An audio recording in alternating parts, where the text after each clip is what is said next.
Over 20,000 emails linked to Jeffrey Epstein and exchanged with some of the most powerful figures in the country have now been released, and the names inside are spreading online fast. Joe Rogan is digging deep into the revelations, exposing who may have been involved and how Epstein was ultimately silenced. The biggest question resurfacing now: was Epstein actually working as an intelligence operative?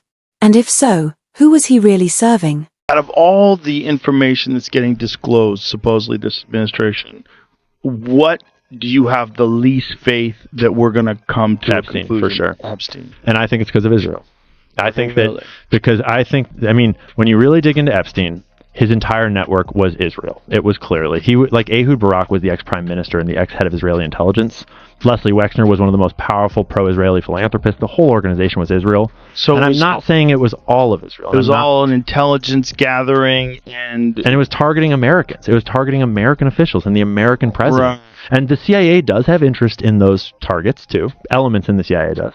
Certainly they had help from the CIA, and certainly they had help from these other organized crime and intelligence operations.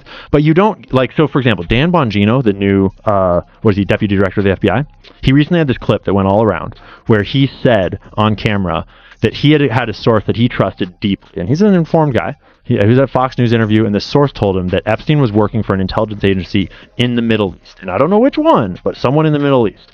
And to be fair, we all already knew this. We already know who he worked for. At least I think so. But I'm looking at, okay, Dan, so if this giant group of Jewish billionaires is running a sex trafficking operation targeting American politicians and business people and stuff, you think they're working with an Arab or Muslim nation in the Middle East?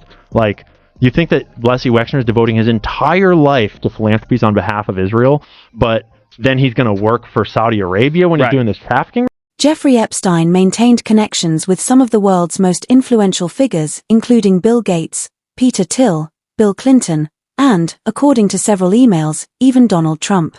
The newly leaked files contain tens of thousands of emails, calendar entries, and documents spanning from the mid-2000s up to 2019, along with additional schedules unsealed in 2024 and 2025.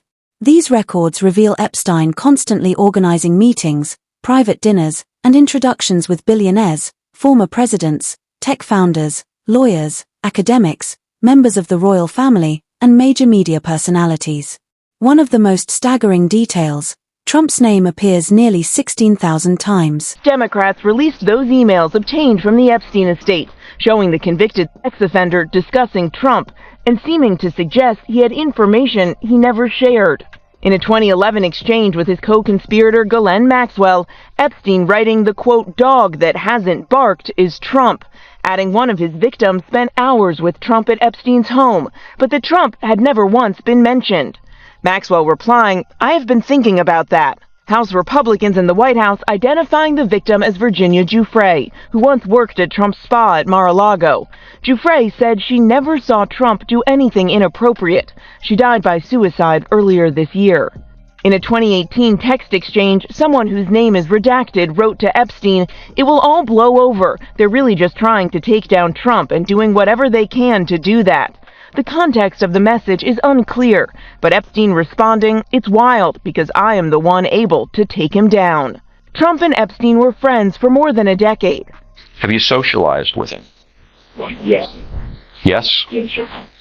Have you ever socialized with Donald Trump in the presence of females under the age of 18?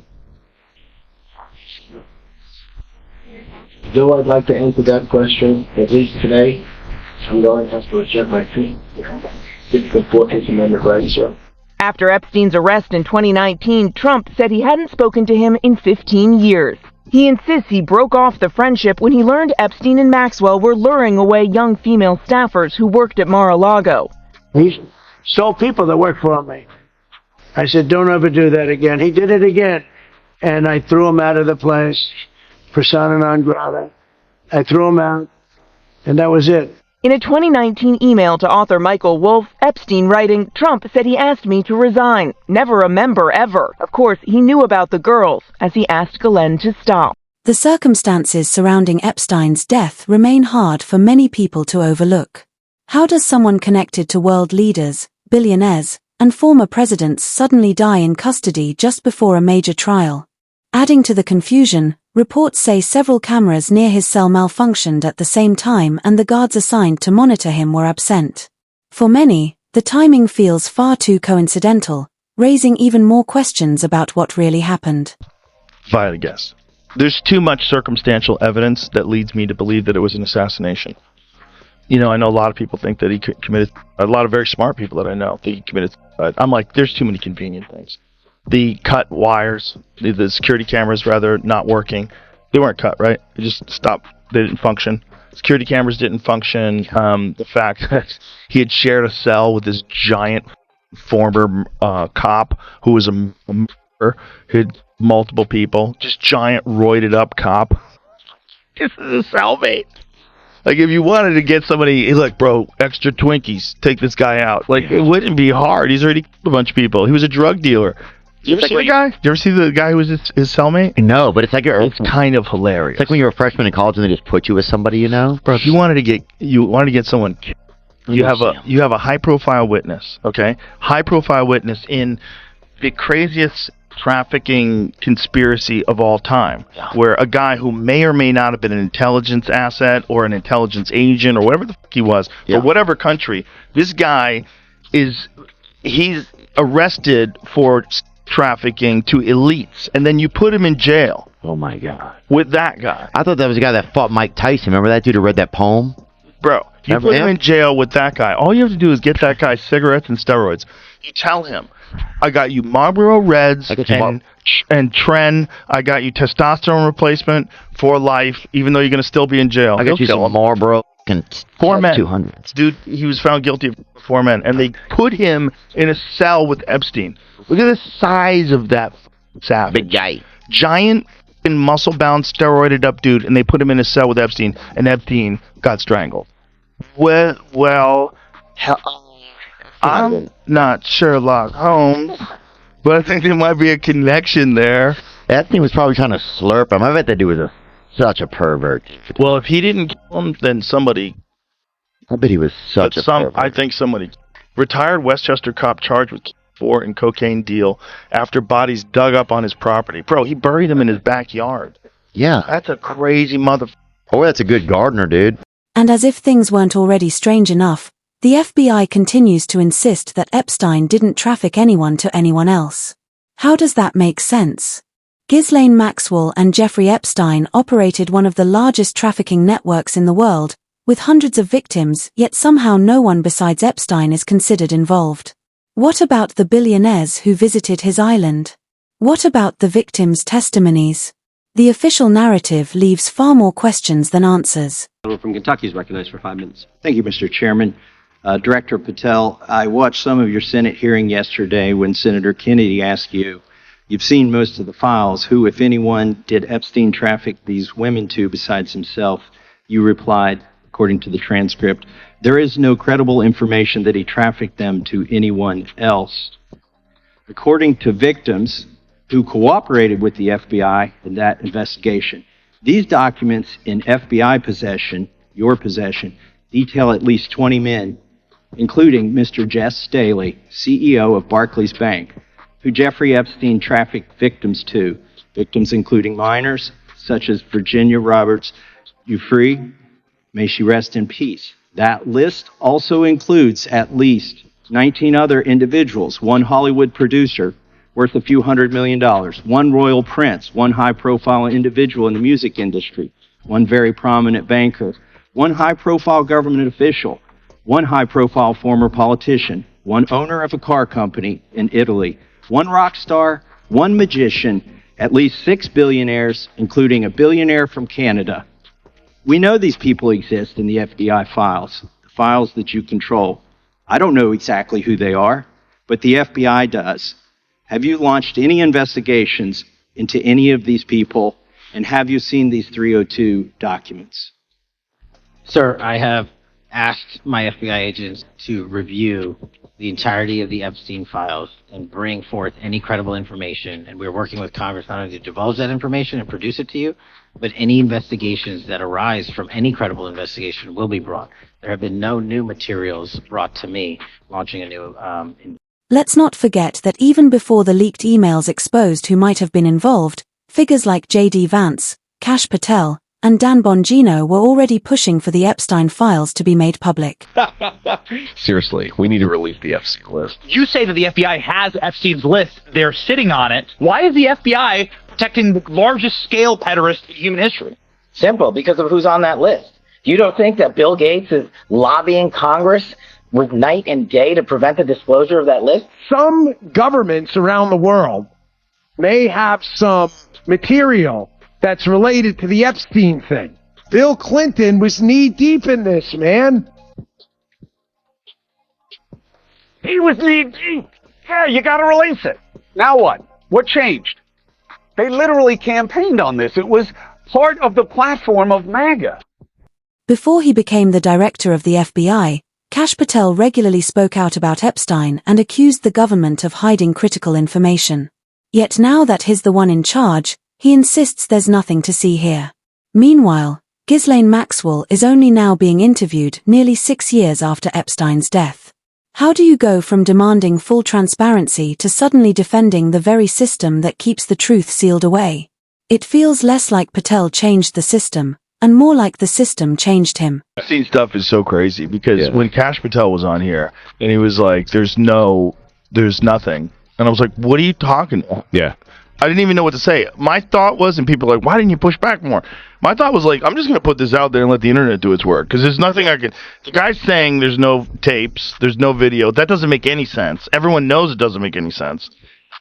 And then he didn't know about the Michael Baden stuff, the autopsy stuff, where it showed that he had 3 broken bones in his neck, which never happens when you hang yourself. Even when you, like, leap from somewhere with a rope around your neck and it snaps your neck, you never have 3 broken bones. Cell. He's not launching himself off the first floor balcony. The whole thing was nuts. And then he's like, well, we have a film. We're going to release that film. And the film has a fucking minute missing from it. Yeah. Like, do you think we're babies? Like, what is this? Also, you got people, including Dan Bongino, right, making bank for a couple of years talking about how awful it is, and we got to get this huge conspiracy, and then you release a 2-page memo that says, there's nothing to see. Yeah, because you're walking by your bedroom window and you see a little laser, little red laser moving across your chest. But it really is. It's so look. You know me. I'm not a conspiracy guy. Oh, you are today. But I am today. Today, I'm fully on board with this shit. Everybody's in today. Yeah. No. But they're actually doing right as we speak. And I find this fascinating. Is that the Assistant Attorney General, Todd Blanche, is down in Florida for an interview with Ghislaine Maxwell. Right? And she's serving 20 years in a Florida prison for sex trafficking. To who, though? What's that? To who? Well, he's down there to interview her. But I'm saying she's sex trafficked to who? She was a co-conspirator of Epstein's, right? But don't you have to have a person who you're sex trafficking to? Exactly. And they talked about the victims somewhat during her trial. It was it was a very difficult trial in the sense of, they're trying to protect certain victims and others were coming forward. But, my surprise was nobody from DOJ has ever, according to her legal team, nobody has ever interviewed her from DOJ. At the same time, new clues are emerging about who Epstein may have been working for. On a recent episode of his podcast, Joe Rogan interviewed a former CIA officer who explained that people with Epstein's level of high-profile connections are often approached by intelligence agencies. By getting close to someone like Epstein, these agencies can gather leverage and influence over the powerful individuals he associates with. But there's fucking pinhole cameras all over that house. Yeah. Maybe they took them down from that perception, right? Because again, if anything else, you're just being naive if you think, no, there's nothing. Again, you got to take it down to the bare beams. Yeah. What do you think that was all about? Who do you think was involved in that? Do you think it was the Mossad? Do you think it was some rogue intelligence agency in America? Was it a coordinated effort?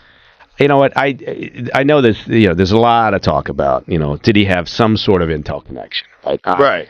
That, from my perspective, it's complete speculation, but I will say, like, from an operational perspective, I have no idea. Was it Mossad? Was it anybody? Who knows? Right. But from an operational perspective, if you see a guy like this, who's super connected, and all the way back to, 2008, was like his first trial, right? So he's had a long history of these problems.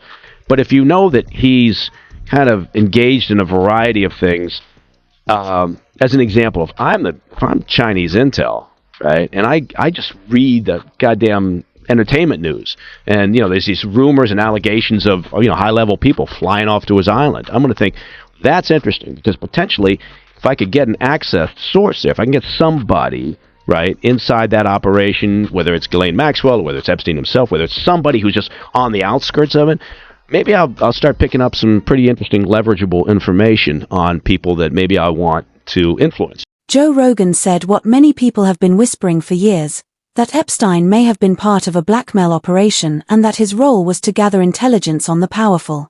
And when you look at the patterns, the guest lists, the meetings, the unusual access, and the way major institutions seem to bend around him, it stops feeling like a far-fetched theory and starts looking like one of the only explanations that truly fits the events. Just get real and say, gun to your head, what do you think your best assessment of what Epstein, who was Epstein, who was he working for? well, I don't know, right? So I'm just guessing.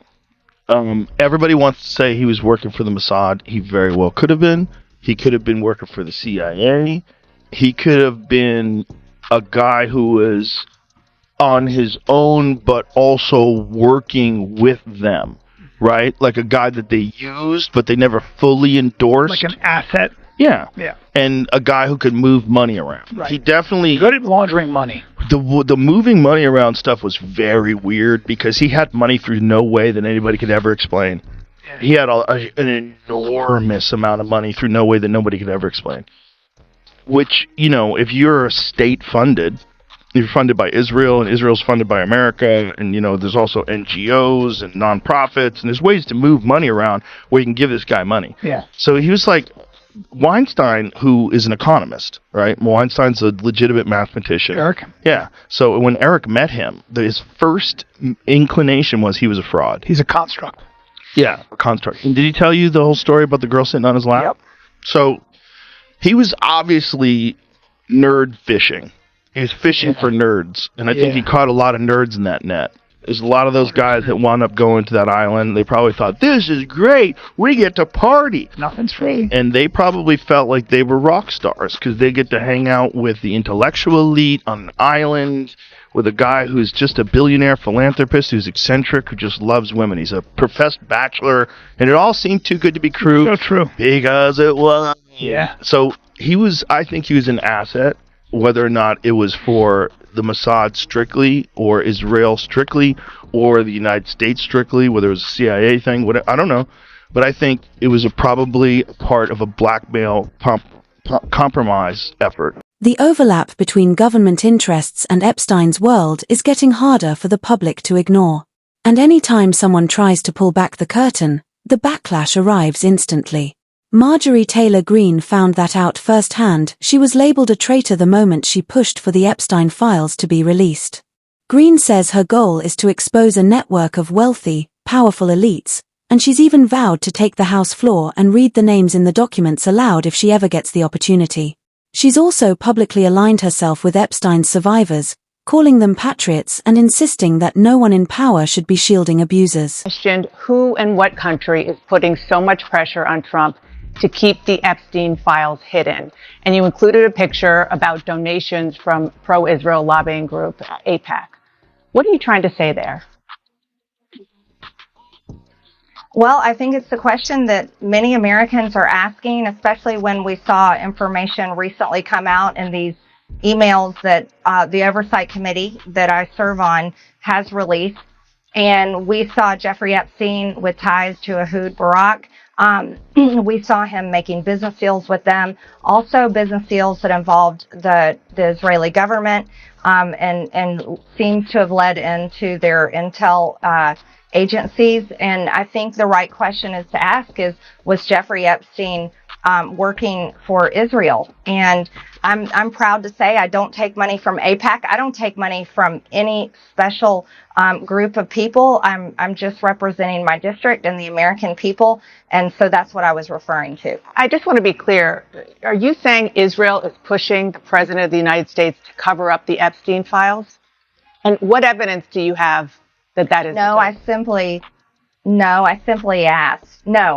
just asked out loud, is there a foreign government? It could be any foreign government, but is a foreign government pushing to keep this covered up? Because people just don't understand the big fight against. Well, you had AIPAC up there. It was pretty clear which government you were talking about.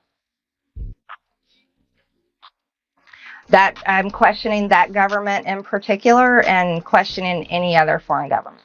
Oh, it's pretty clear which government. Yeah, what's wrong with talking about that government? The evidence is straight up. It's right there. I mean, what's the problem with it? It's just so ridiculous, and it's just crazy. It's I really believe that the Israel-Epstein connection is one of the reasons why not just Trump, but a lot of the conservative media was so reluctant to actually go full on in the release of the Epstein files.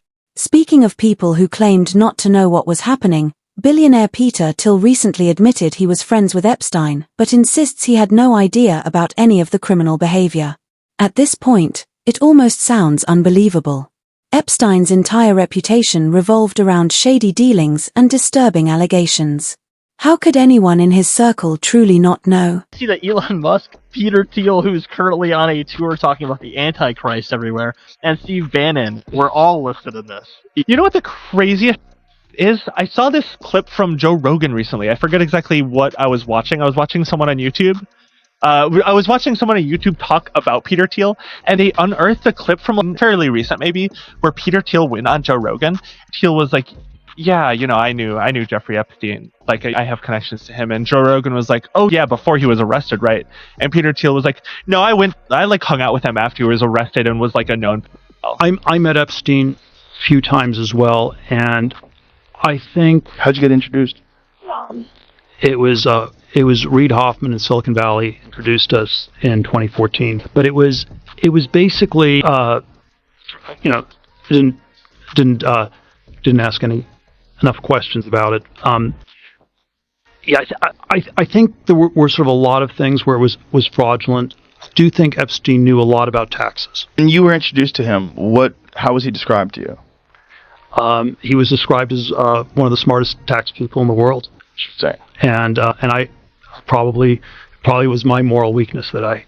Well, how could you have known back then? He had never been arrested. No, this was 2014. It was post arrest. Oh, so his arrest was the first arrest, right? Yeah, which was like 2007, 08. And it's like, what do you mean? Why would you admit that you actively still hung out with him after he was a convicted? This is what? The newly leaked Epstein emails from 2025 were packed with references to Donald Trump, enough to throw Washington into yet another frenzy. Hidden deep in the documents were Epstein's own messages, laced with sharp hostility and tension. Republicans released 20,000 plus pages of other Epstein documents. The Republicans' additional release of documents made him look awful. For starters, in this new batch, Trump's name appeared over 1,600 times. Wow, these are not casual mentions either. In one email, Epstein wrote, "I have met some very bad people, none as bad as Trump, not one decent cell in his body." Whoa. It's got to hurt when Jeffrey Epstein calls you a bad guy. It's like an airport muffin accusing you of being dry. This weekend, one of those emails captured the nation's hearts and minds. It was from Jeffrey Epstein's brother, Mark, who emailed Jeff in 2018 telling him to ask Jeff's friend, Steve Bannon, quote, if Putin has the photos of Trump blowing Bubba.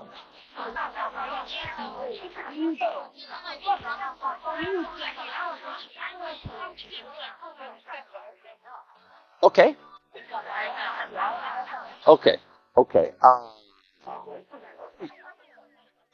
I don't want to talk about this.